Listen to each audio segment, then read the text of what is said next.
और इस वक्त नैंसी पेलोसी क्या कुछ कह रही हैं ताइवान से, वो आपको सुनाते हैं. Excuse, because they didn't say anything when the men came. What's the second part was?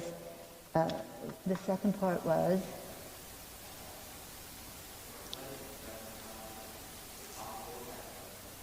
Invited to the U.S. Congress to make. Oh, that was the third part, but I'll go there. Okay.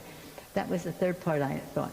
We haven't had a joint session in probably 3 years in Congress, partially because of COVID, but even before that it was Christmas and all that. So we haven't had many joint sessions. But we have tried to accommodate visits by bringing together, both sides of the aisle and both sides of the Capitol. And I would hope that that opportunity would be there. The joint session has become something, again, because of COVID, we aren't able to. It's even hard for us to do the President's State of the Union address because you have to space and you have to time and, well, you know, here we are. I don't know. I think that whatever China was going to do, they will do in their own good time. What excuse they may use to do it is another thing. But you really know more about that than I do. I do think that it's really important for the message to be clear that in the Congress, House, and Senate, Democrats and Republicans are committed to the security of Taiwan in order to have Taiwan be able to most effectively defend themselves. But it also is about our shared values of democracy and freedom and how Taiwan has been an example to the world in that regard. And whether it's certain insecurities on the part of the President of China as to his own political situation that he's rattling a saber, I don't know. But it doesn't really matter. What matters to us is that we salute the successes of Taiwan. We work together for the security of Taiwan, and we just take great lessons from the democracy in Taiwan. Thank you very much, Madam Speaker. Right now we take questions from the international media, and I would like to invite Samson Ellis. He is the Taipei Bureau Chief of Bloomberg News. Samson? Oh, thank you. Madam President, Madam Speaker, we have seen the Chinese authorities take multiple economic actions against individual Taiwanese companies and entire sectors of the economy here. Taiwan has already paid a cost for your visit and is likely to continue to do so over the coming days and weeks. What concrete, tangible benefits can you promise Taiwan to offset the cost of your trip?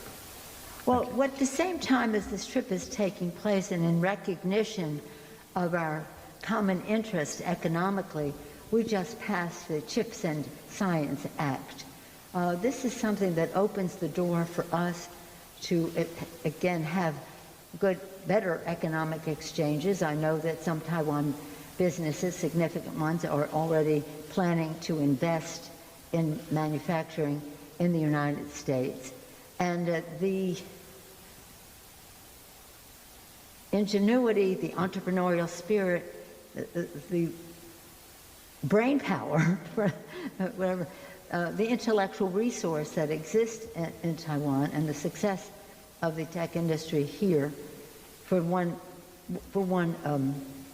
sector has been really a model, and again we want to increase our relationship. So I think that I would be saying that would be a goal we share, but with the CHIPS Act we're really facilitating reaching that goal, and it's pretty exciting. It's pretty exciting, and I think that you will see a recognition of the scientific success that Taiwan has had, being a model for how we go forward. That's why our bill is called CHIPS and Science.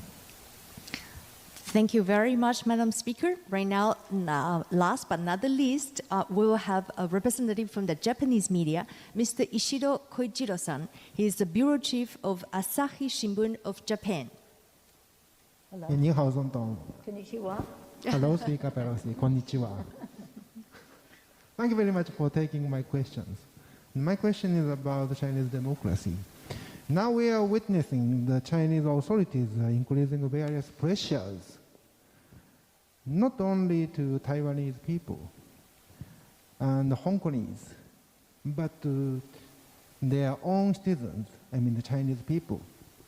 And as a strong and long-time advocate of democracy, please let us share your ideas.